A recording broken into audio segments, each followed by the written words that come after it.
It's so funny. Okay, everybody, welcome to the top producer interview for December 2017.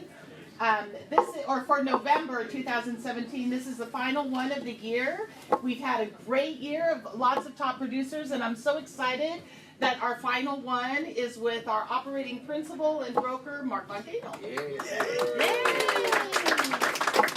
So, Mark has over 23 years experience in the business as a successful luxury agent. He has opened up, well, you're in the process of opening up a total of 5 Keller Williams offices, Keller Williams Bay Area Estates offices. But prior to that, you had opened up Von Kaenel Real Estate. Correct. We're independent since 2000. Independent since 2000. So he's got a lot of information to share with us today. And so I'm really glad that you're here. And once again, let's welcome Mark Von Kaenel. Well, thank you. So, Mark, thanks so much for agreeing to, be interviewed today, because I know that, you feel like, what else can you say? You've been, teaching and training and leading masterminds, but there's a lot that I think people in the room would like to know about you.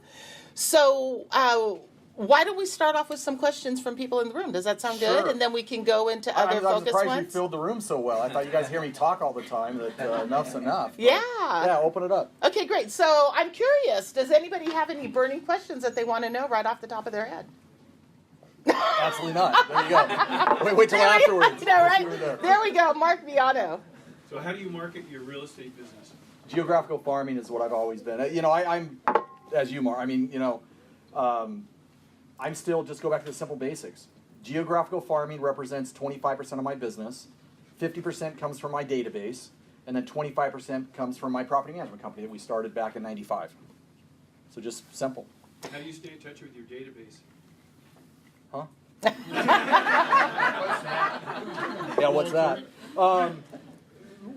Not as well as I should. It's a constant battle. It's one of those things, I think, for all of us that have been in the business for a long time. I think at last count I've sold close to 1,000 homes, and yet in my database, like real database, right? Not that 6,000 people database. I got 250 people in there. And honestly, I went through the list the other day, and I'm sitting there going, I don't know these people.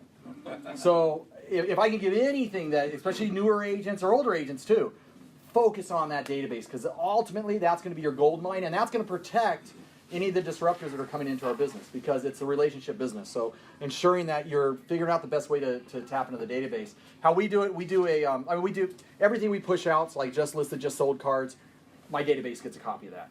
We do a monthly email newsletter that we used to, years ago, I actually hired somebody to send out a hard copy, and it was a nightmare. It was just tons of work. Now we have, Karen takes care of it through Updesk or one of those online things. Literally, it's like $90 a month, and they just take care of the whole thing. We got to still supply content, but they do it. So that's the only way I do now. I don't do as many phone calls and pop-bys and client appreciation events that I should. So I think Greg had a question. Oh, go ahead, Greg. What's our plan? There's so many different balls in the air, or plates spinning on the sticks, running around. You've got so many different businesses and things going on. How do you prioritize your day? Like, how do you get up? You've got, where most of us just have our real estate business. You've got multiple businesses. I'll tell you what's helped me. Everybody asks me that, because sometimes I even surprise myself with it. What I've done recently is focus on myself. So now I get up in the morning at like 5:36, which I never used to be a morning person. I go to the gym, and that just helps balance me for the rest of the day. And I realize that now if I take care of myself, which allows the priorities to kind of just fit in.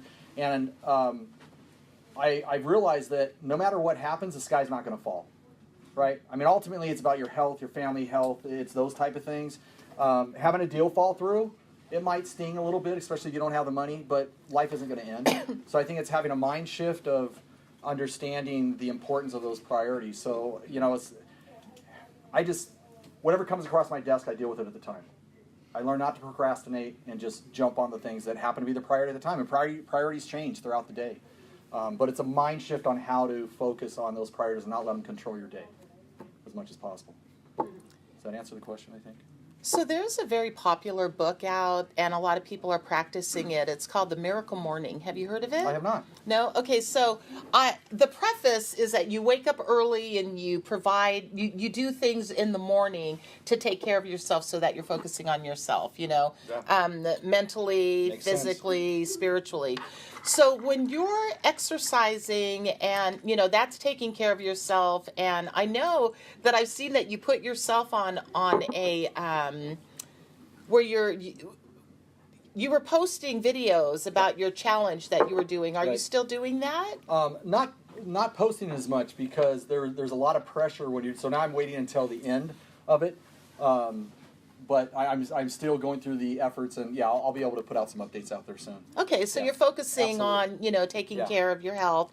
And then do you do anything spiritually, or do you have any affirmations that you do, or what is it that you do to set your mindset?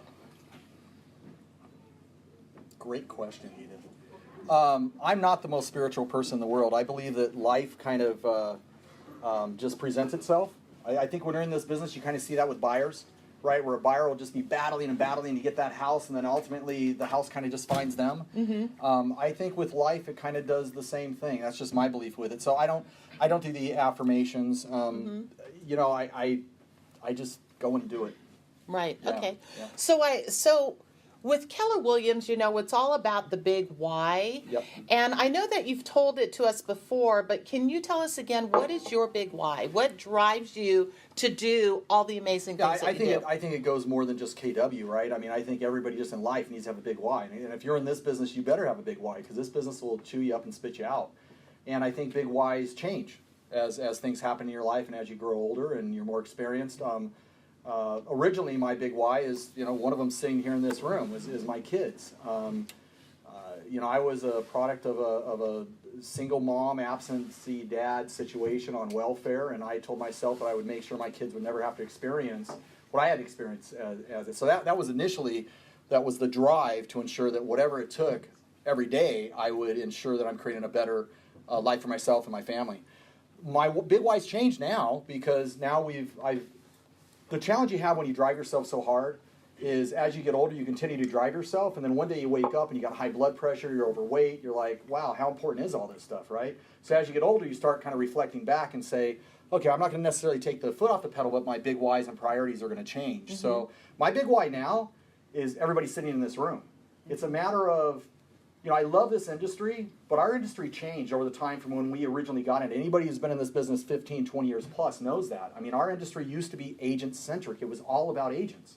We taught agents how to run businesses. We taught them how to be individuals in their business and do the best they can for themselves. And then our industry changed. In the mid-90s, we had the large corporations come in and buy everybody out. They saw how much money was on the table. And instead of being a community-based, agent-centric industry, it turned into a corporate-based, broker-centric company. And I saw our industry just fall apart. I saw it was, how many agents can we cram in an office? How much money can we take out of their pocket? And how the staff was there for the broker, not for the agents. So when we came across this, that was one reason why I went independent. I worked at Contempo, Cornish & Carey, Remax, and Alon Pinnell. And in 2000, I said, I'm done with this. I was almost done with the industry, but I loved it too much. I loved selling and everything. But so that's when I started my own independent. And then when KW came around, my first response was, you gotta be kidding me. I mean, come on, what do they have to offer? I mean, I tell people now when I sit and recruit them, and you guys have probably heard this, if somebody was telling me 5 years ago I'd be with KW today, I'd say you're crazy. But they didn't tell their story good enough. And the incredible resources and systems that they had that showed agents how to be in business for themselves was in the hands of the wrong cooks. It's like you can have the best ingredients in the world, but if the wrong cook's in the kitchen, they're going to destroy it. So seeing how, going back to your question, the big why, finding this platform that as top producing agents, myself, Greg, Doug, Myrick, everybody that's kind of come to the table, we all have the passion of giving our industry back to agents. So now that's my big why. I am definitely competitive, and I look at this as a game of risk. So if I'm going to have the opportunity now to kick the hell out of big corporate real estate companies, I'm going to do it all day long. And by creating you guys as that force where they're all individual, business-minded entrepreneurs that are highly productive agents. So that's my big why today. I love that. So thank you so much for being vulnerable and honest and sharing with us that you come from very humble beginnings. There's so many of us that do, and that drives us as well to live a successful life. And then also, thank you for providing a vehicle for us to, create the life that we want to live and the lifestyle that we've been dreaming of by having all of these offices available for us and for really believing that we could do that. So thank you very much for that. Well, thank you. And I appreciate you saying that, but there's so many times, it's not just me. I mean, I'm all over these years, Doug and I have known each other. In fact, our careers paths have totally kind of paralleled. Greg the same way, Jim Myrick, Jim Meach, as I look back at him. All of us that have been in the business for so long, our careers paralleled. And it was interesting. Over the years, I'd sit there and say, guys, why don't we just combine our talents and create that best home for agents? So I appreciate you saying that, but it's not just me, guys. I mean, it's every owner has dedicated themselves. And as we've grown and added to the leadership group, the staff, so what I love and what we've created is it's like-minded individuals. So it's not just me. I mean, if I'm gone tomorrow, I know that this place will still continue to move forward and stuff. So I appreciate you saying that, but it really does take a village to make it happen. It really does, and I thank you Edith, for mentioning. Too. You brought a lot to the office, so thank you. You're so sweet. Thank you. Thank you. So, the ownership group, I mean, my God, I think we've got the best ownership group there is around. All of the individual personalities and then all together, so powerful in leading us to where we're going. And then, our staff is so awesome. I also want to, comment on, because we are an agent-driven company, the Agent Leadership Council, the ALC, Absolutely. Right? The ones who handle the finances and the culture and productivity and growth, right? Those agents are really trying to make sure that we do what it is that the ownership and Keller Williams wants with our company, right? Yeah, I think what's great about that, it just shows what the backbone of our company is, and it's our agents, right? I mean, to have, what other company out there allows their agents to sit on a board and make decisions of how that office operates? I don't know any of them that do. So, when you guys see somebody like Rich get up here and do his finances, and for him to have the passion to take the time to share that information with you guys as a complete volunteer, he doesn't get paid a dime to do that. It's awesome. It kind of gives me chills because it does show that we have built that right home. Rich, I love you. I won't give you a hug then. I know there's a lot of that going on around here. But the point is, you're part of a company where you have a say, right? You look back at that board, those individuals, you have to be in the top 20%. If you're in the top 20% of our producers, you get invited to participate as an ALC member and interviewed for that position. It's a really cool position for agents to hold up to. And I really respect and admire those individuals because they are giving their time and to just dedicate to you guys and continue to help create that best home for all agents. So just on that note, if you don't mind me taking a quick moment to thank them. So Rich, you want to just stand up real quick? He's a member of the ALC, Jelaine Forrester. And is there anybody else in here? No, and me. There you go. We are part of it. Yeah, great, thanks. Yeah, I really encourage anybody to get involved with that because it's not just giving of you. Our goal is also as a ownership group to give back to those individuals that volunteer their time. So there is training that we offer those individuals. We do focus on how do we help increase their business too. So there is a benefit with being on the ALC as well. Right, and I know for me, and I'm sure you guys feel the same way, it's an honor to help, take the vision and continue to move forward with it by the things that we do. Absolutely. So thank you. You have the very unique perspective of being in the business for 23 years, having your own independent office, now being part of Keller Williams, and finally, eventually drinking the Kool-Aid. And so, now that you're opening up Saratoga and Los Altos, the ownership group is opening up Saratoga and Los Altos. From your individual perspective, Mark, what do you see in our office that is amazing? And then what do you see that could use some improvement?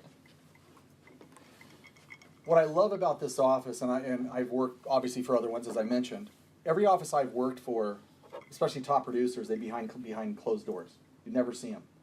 And those offices are one where everybody's keeps everything tight to their chest. They don't want to share.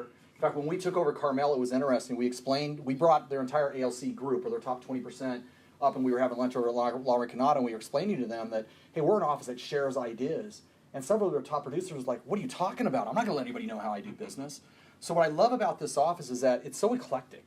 I mean, even if you look at our ownership group, as you mentioned, we all do our business different ways. We have different personalities and stuff, but we share one common vision and passion for real estate. And the vision is to be the highest producers that we can be, right? In an ethical manner, and really share ideas. So to be part of an office where, she won't care if I say this or not. Julie Weiss, I know she's not here, but that's okay. She doesn't care. I've known Julie. You got her on speakerphone? I've known Julie before she was licensed. I sold a house for her back in '94. Julie is awesome. She's very strong. She's very independent. I have the utmost respect for her. But she was one of those people who was very closed, right? It was like, hey, I've built my business very strong. I'm not going to share my ideas with anybody. And within about 2 months of her coming in, she put an email out to the entire office, and she said, you know what, everybody's asking me how do I do business. I'm going to open up my door today and my books at 2 o'clock, and whoever wants to learn about my business, come on in. And for me, that was a great moment, because it showed that we can change the mindset of agents who are coming in who have been brainwashed to what our traditional real estate have taught them. So that I'm very passionate about, and I'm very happy about the results from that. That's been really awesome. What would I change? Not much. I mean, I think we're hitting on that. What the challenging part that we have is agents that are coming over to us, because there's really two things. It's the issue of change, and it's the loyalty to their broker. Those are the two things that we always come across. And agent, you don't know what you don't know until you come in. And it's interesting, especially for agents that have been with other companies. They look at us just as a lateral move, and they don't know about all the different layers that we have. So what I would change is that we need to do a better job of telling our story. And the other place that we're weak on is the middle range agents, and there are some changes that we're doing for you guys on that. So we have, new agents get to go into our mentorship program. You have a mentor that helps you out until you graduate the program. And then our top producers, obviously, there's a focus there because we believe by leading from top down and by getting our top producers involved in trainings and all that stuff, it really helps out. But I do recognize that for the agents that are kind of in the middle ground, there's a little weakness that we have in that. So as of next year, we're going to be rolling out a huge productivity coaching program that Edith is going to be part of. And we have a gentleman that we're bringing in that has done tons of trainings through some major companies and stuff. So that's one thing that I think that we need help on, and that I would like to see change. Awesome. That's great. And I love it. It's like you see that we need something, and you guys are going for it and creating it.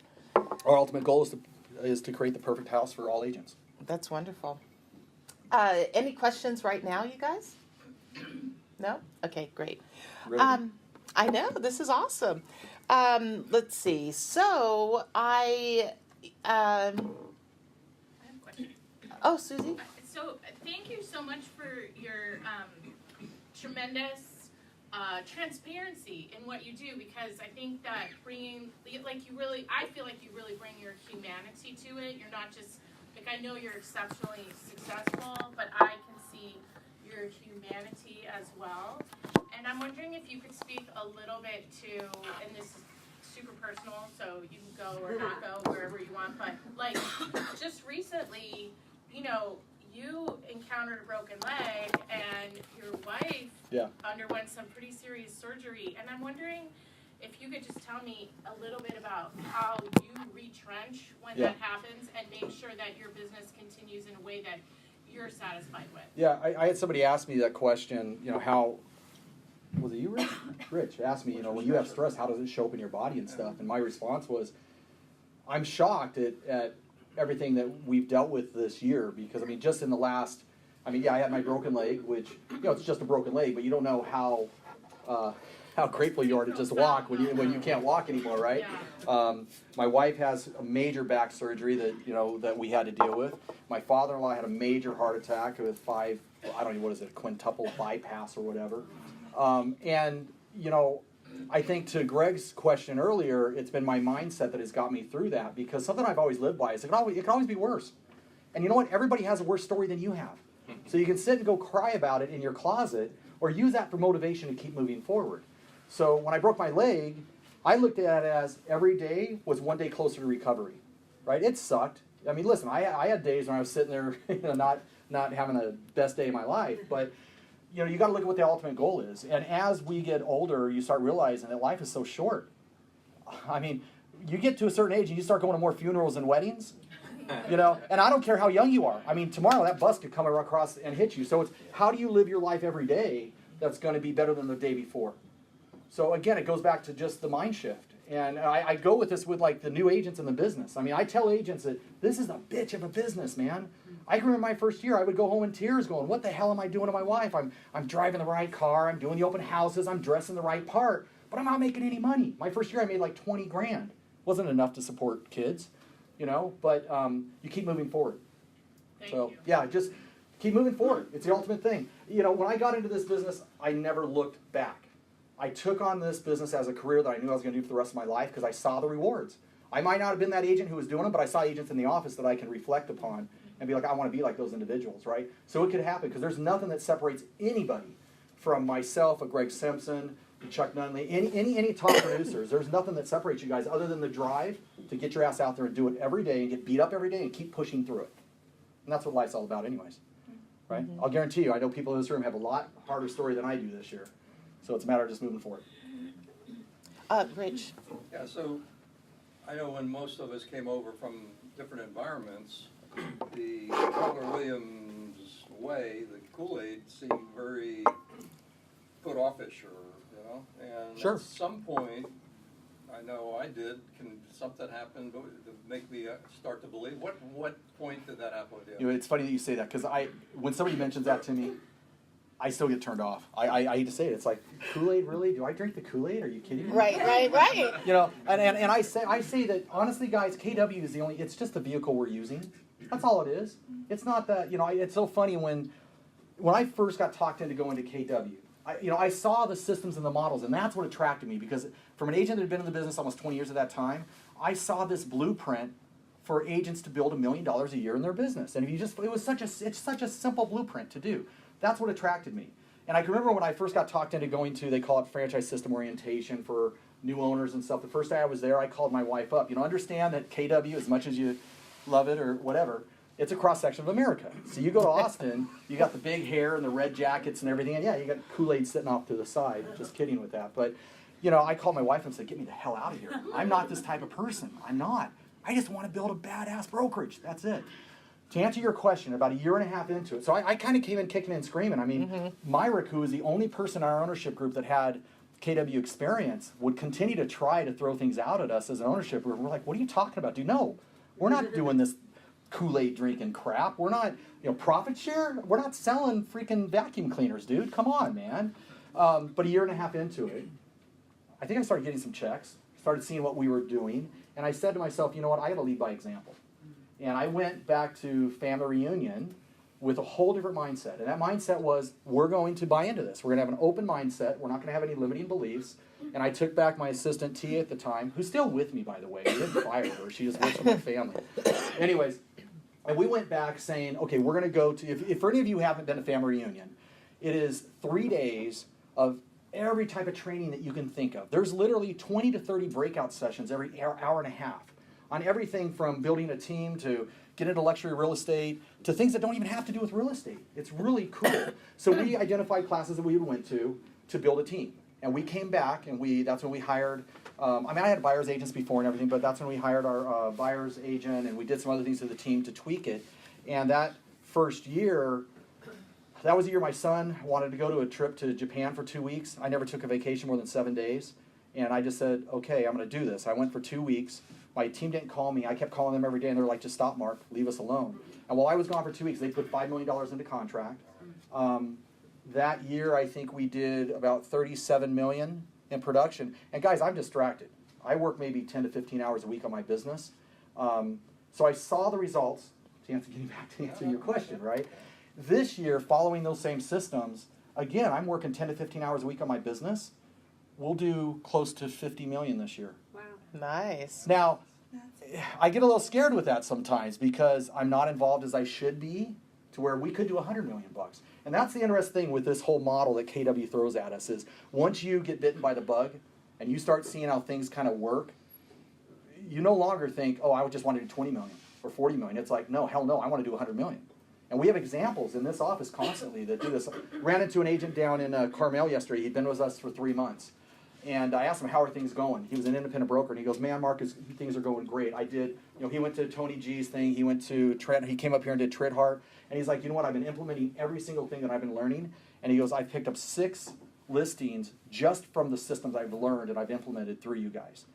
So drinking the Kool-Aid, sure, but it's more of learning the system and the models that this does for every agent whatsoever. Yeah. So that was a great question. Thanks, Rich. So you mentioned family reunion, and normally it's been over on the East Coast or in Las Vegas. This year, Anaheim. Yeah. Anaheim. So, guys, I'm telling you, it's a lot easier to go to Anaheim than it is to Orlando. That was the first one I went to. Orlando sucks. I'm telling you. Anaheim's pretty cool and fun. Drive down there, fly down there. It's absolutely great.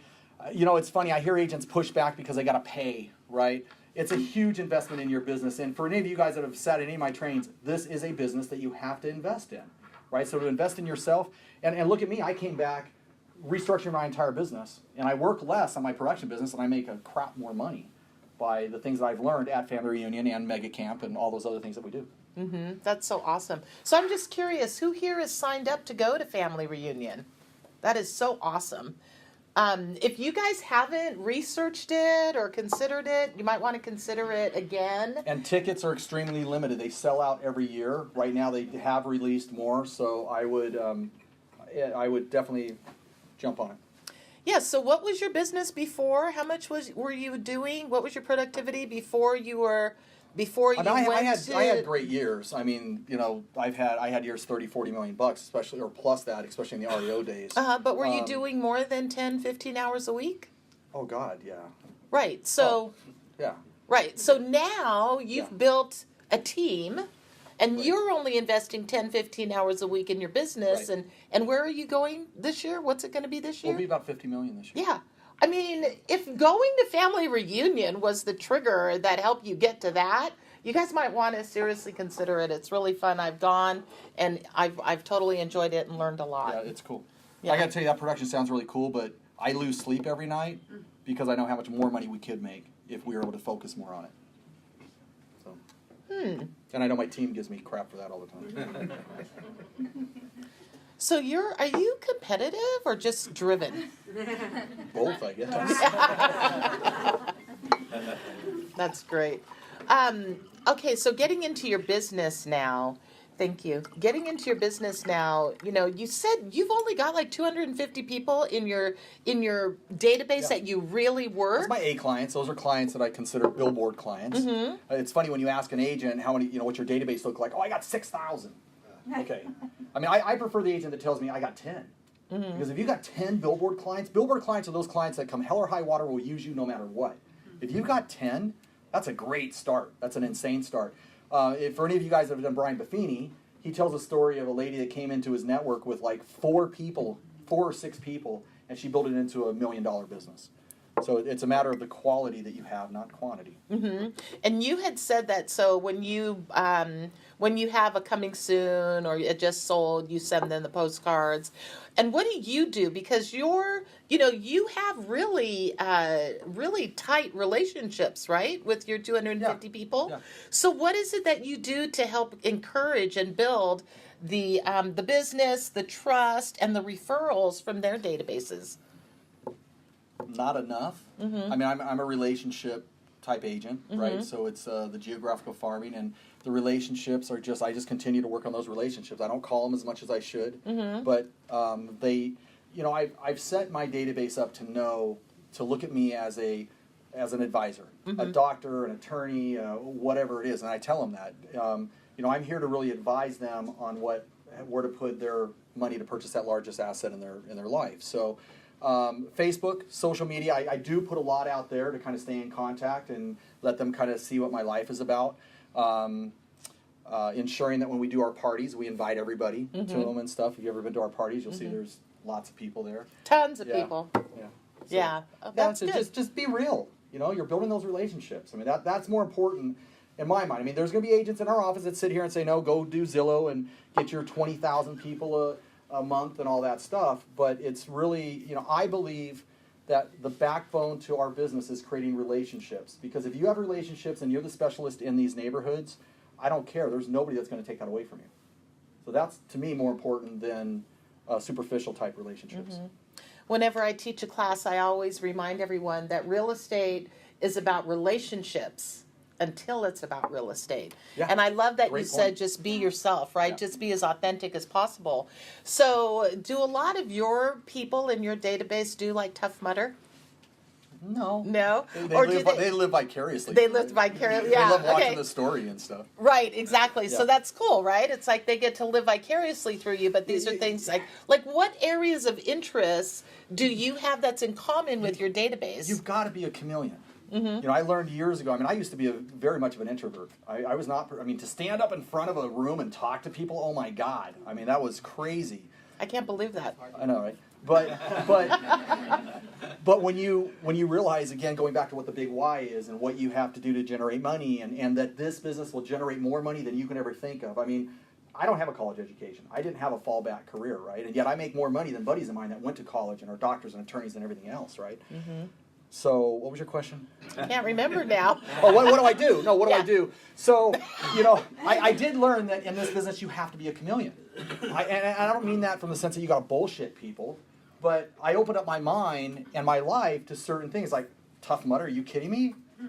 That sucks too. Yeah. But it is fun and it creates a team environment. Softball, I just learned you got to be a people person in this business. You have to. I see some people where they're not the nicest person around. You're like, how the hell do you get business, man? I know, right? You have to be an open person that people want to be around.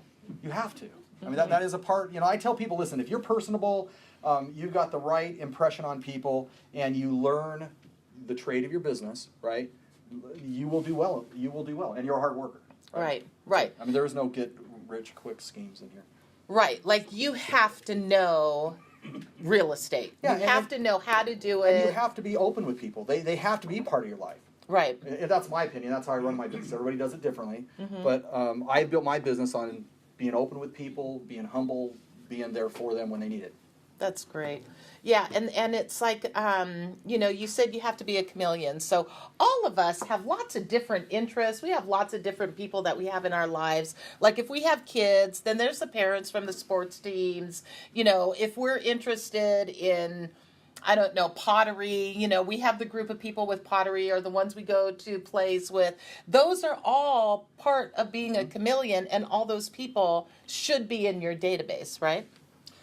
Absolutely. To that point, and again, I don't mean this in a bad way. I think what it's done is it allows you to enrich your life. So if you have that client who loves pottery, you might be like, oh my God, pottery? What the hell is that? I don't have any interest in it. But you know what? If you open up to do a little research on it, one, you've been able to connect to somebody, and you might find something in your life you like to do. Just saying. So it's not, but you got to do it in the right way to where it's not fake. I see a lot of agents will start joining networking groups or charity organizations because they think, oh, if I'm in the Rotary Club, I'm going to get business. People will sense that stuff like anything.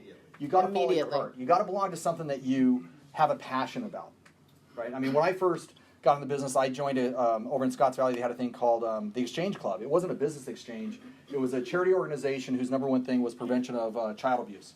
So I joined it. I was passionate about it, and it helped my business out. Now, I didn't get tons of business out of it, and you never do with those groups, but it does expand your network. So the point is, if you got to be involved, you got to be around people and follow your heart. Right, with those interests. And I think that if you find something that you truly enjoy and you're interested in, and you join the clubs and you go to the meetups and you make relationships with the people who are interested in the same things as you, those are the strongest bonds and relationships that will refer you business and real estate, because to them, you're a realtor.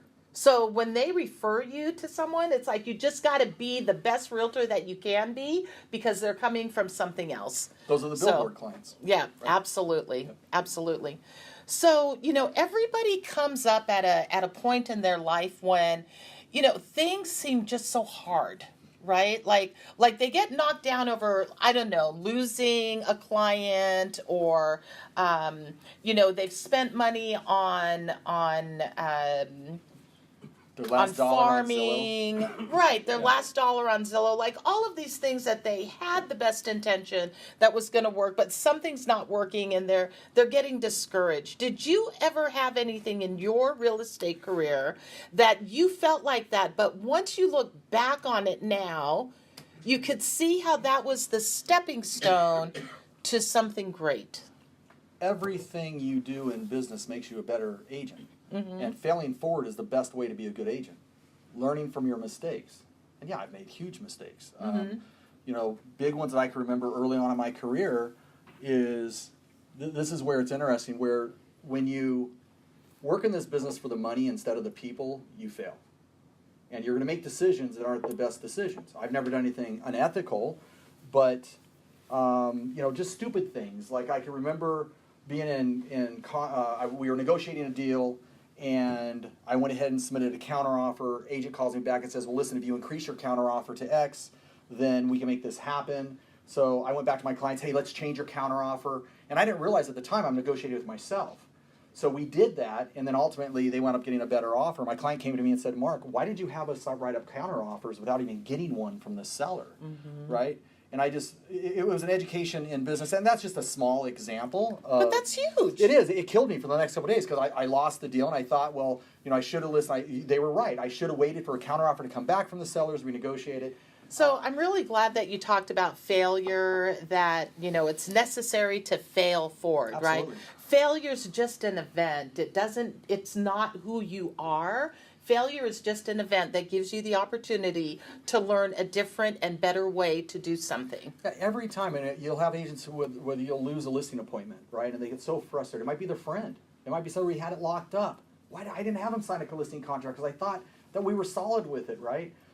Learn from it. I always ask the question is, how could have I done better? Because no matter, you might be totally wrong, but there was probably something you could have done if it was communication or whatever it was. So take every single failure as a learning lesson to move forward. Right. Don't let it beat you up. Right. And then I've also learned, so, you know, when there is a failure, it's like looking to see what it is that you had done that could have been better. And then I think even more importantly is forgiving yourself for it. Absolutely. Right? If you can forgive yourself for doing something that made you fail, then you'll be able to take that and move forward much quicker. To me, right? you got to step out of your own way. It's our mindset that just stops us from doing things. Get out of your own way and look at this as a business. I tell agents all the time, you've got to take emotions out of this business and just move forward, because everything else will just drag you down. That drunk monkey on your back will talk to you all day long, and you'll be sitting in bed and you'll get frustrated and like, why the hell am I doing this business? I can go get a regular paycheck at wherever.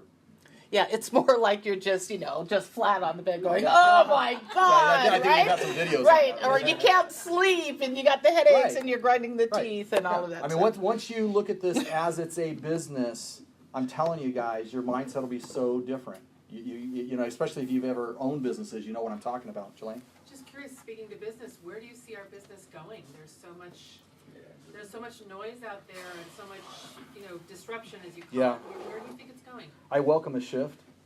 I really do.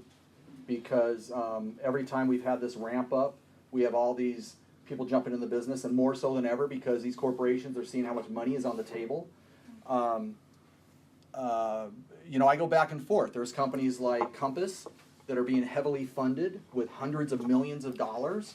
And they're opening up right here in town. And they'll call you guys up and say, hey, come on over. We're going to be $100,000. Anybody, most of you guys in this room could go to CB right now. You know, I'm gonna have a mass exodus out of here, right? You guys can go to CB right now and get 100 to 500,000. We have agents in this office who have been offered $500,000 to go to CB. I'm not worried about CB because CB is an old dinosaur. You know, those are just short-term scenarios. They got to pay taxes on it. They're locked in for long time periods. But you know, companies like Compass, I'm really not too threatened with them to anything. The only thing that frustrates me with them is, I feel that we have a very loyal group of agents, right? But I also know when we start getting higher up, I can't reach out to every one of you guys individually. I hope that you guys know that this is the best house possible, and we will do everything and take the shirt off of our back to help you guys grow your business if you're a passionate real estate agent. So what I worry about is somebody going to get intrigued by the shiny object, right? So if we look at a company like Compass, Compass knows nothing about real estate. They are not a real estate company. They're a technology company trying to get into real estate. What is technology. offering? So their offering is, we have this incredible technology that we're going to put out there. It'll help you generate leads, and it's going to be the best thing ever for you to run your business. In fact, the way that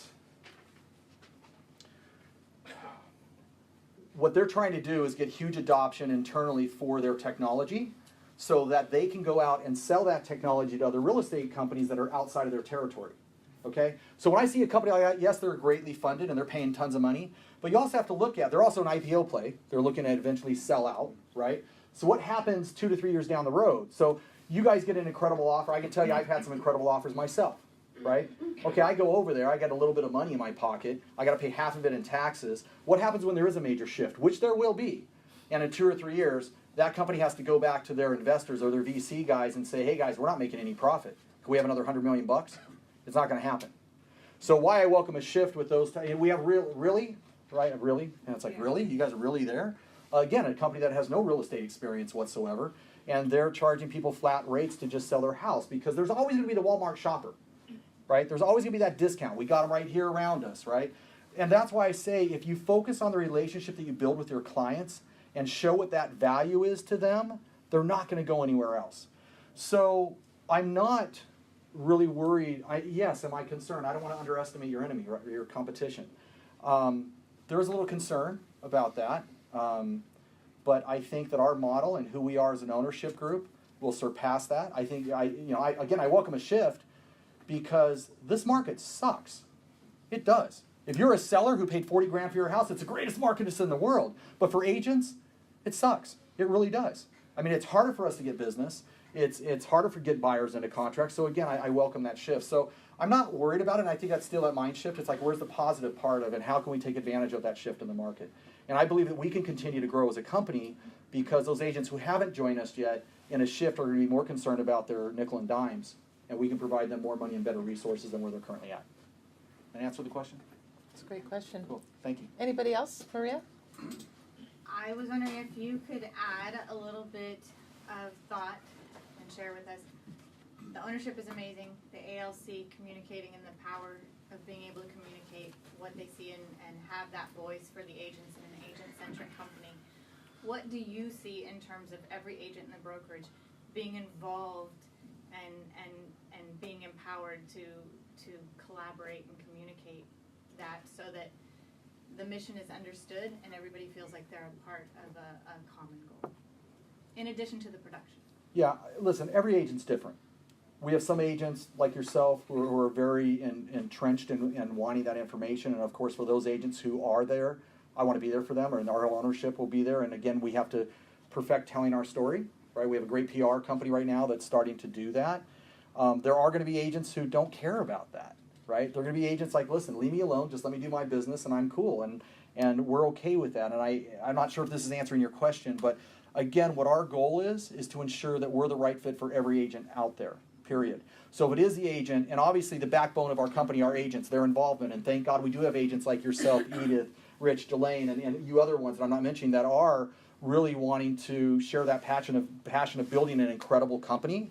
So we want to make sure that we have the right resources for every agent and for what their needs are and what they're looking for. Does that make sense? Mm-hmm. Cool. And there's tons of opportunities. Tons. Tons. Well, again, that's a really cool thing about our company, right? I mean, most companies can only offer you, you're only as good as your last sale. That's it. I mean, our company can offer everything from, we have agents that come to us and they say, you know what, I'm kind of burnt out of this business. I used to be a school teacher. I want to get into training. Well, not only do we have local opportunities here, but these opportunities are huge within Keller Williams, which is a major training company, right? You don't necessarily have to be a national faculty member that I know Edith and Jim are trying to do because they can make tons of money in that realm. You can simply just embrace some sort of training that we have, and offices all over the place will say, hey, come on out. Will you train down in Hawaii for us? We'll pay for your trip and give you $1,500 to come on out. So there's layers upon layers. There's a retirement plan where we talk about this profit sharing thing.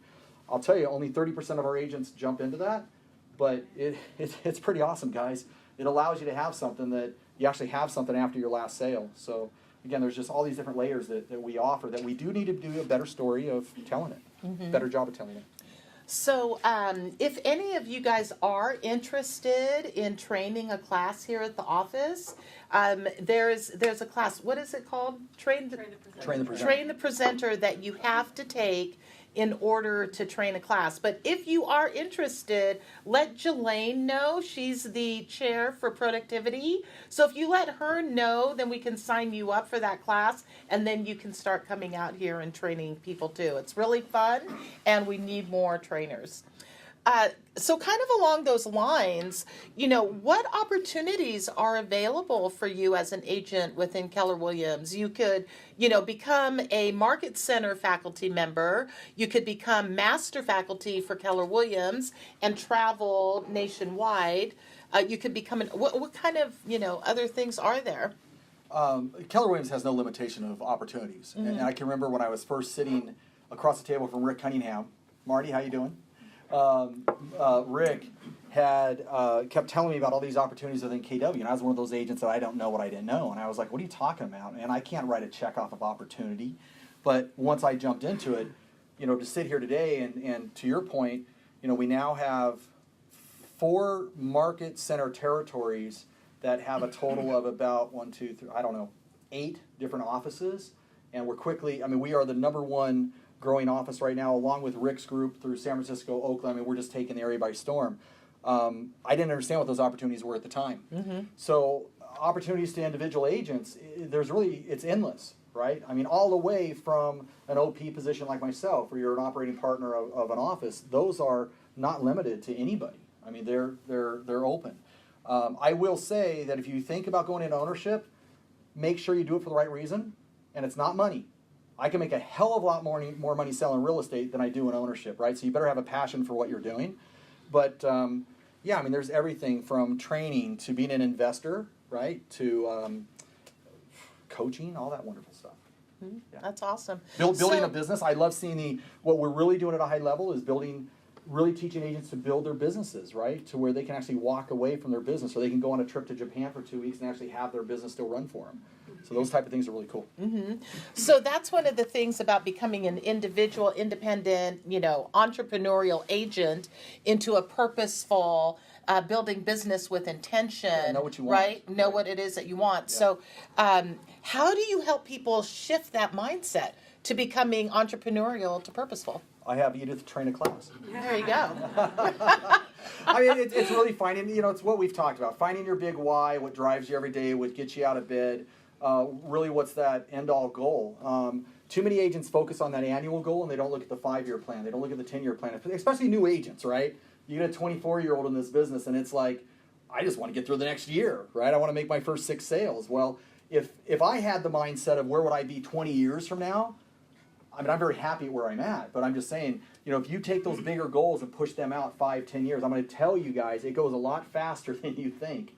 And so really work on those big goals, right, long term. That's wonderful. So I was just looking to see who else was here, but you and I are in the wonderful opportunity to have our children join us in business. Absolutely. Yeah, your son just did. Yeah, I know, and he's really sorry awesome. He couldn't be here today. He's MLS training. There you go. Yeah, so, when I look at my son, I know that there's things that I want to train him on and bestow upon him, and you look at Heather, and there's things that you want to make sure that she understands and knows. So if we were to take that thought, what would be the words that you'd want to say to everybody here that could inspire them to do the best business that they can to live the most beautiful life that they can? Number one, make sure you want to be in this business. Number one, right? Know what your big why is. Set lofty goals. And be honest and true with yourself on where you're at with them. Because once you make the decision that here's where I want to go, and you're committed to it, no matter what happens in your life or anything else, nothing will get in the way of that. So really be true to yourself of what you really want. Don't bullshit yourself. Mm-hmm. Too many of us bullshit ourselves, and they just stand in our way. We think we're going to be a great real estate. This business isn't for everybody, and that's cool. It's totally cool. But be honest with yourself on what you want to do for your life, your family, and yourself. That's wonderful. Thank you so much. So we have a few minutes if anybody has any questions. I think you've shocked them all. Chris? So five years ago, you said, you'd be crazy to be with Keller Yeah. Williams. I think people outside of your world probably thought you were crazy as Oh, well. I can only tell you some of the responses I got. Did you ever imagine it being this? We knew it was going to be this. You did. Okay. Because as soon as we did that, one of the things I did, I've worked for a lot of the brokers in town here, and I went to, and some of them are really good friends of mine, and I called them up and I told them what I was doing, and the response was interesting. I had some like, hey, that's great, welcome to the club, good luck, we're here to support you. And I had others that were like, you're ruining your reputation. There's no way you're gonna compete with us. So, we took that as, we're gonna kick your ass. So, Yeah. within the first year, we were profitable. Within 2 years, I mean, the biggest, I always have the saying, if you're not pissing people off, you're not doing your job. I love it. I thrive on it. So we knew we'd be at this point. When we originally launched, the only thing we said to corporate was we just want our own little piece of the pie. If we can make our local area better for agents and the consumer, that's all we wanted. So we were looking at Saratoga, Los Gatos, Saratoga, and Los Altos. That's all we wanted. And then of course, Carmel. That was never on the radar. What opportunity.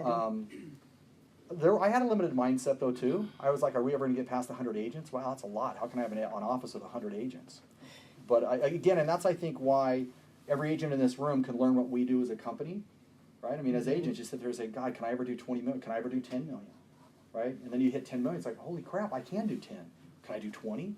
Can I do 30? So just that ability to keep pushing yourself. But yeah, we knew that we'd be at this point, I think. So the 5-year anniversary is coming up soon. It is. How many? I know, is. pretty exciting, Yeah, right? it's How awesome. many did we have when we first started? We originally launched with 32 agents, which were the agents that we brought over from my office, my independent company, and then we continue to pick some up. But it's one of the things, knock on wood, that we're really proud of is that our retention's pretty strong. One more question, Jelaine? So last 5 years, looking back now, what's the 5-year plan moving forward? Wow. Yeah. We're going to take on opportunities as they come. We're going to allow the seeds that we planted to grow.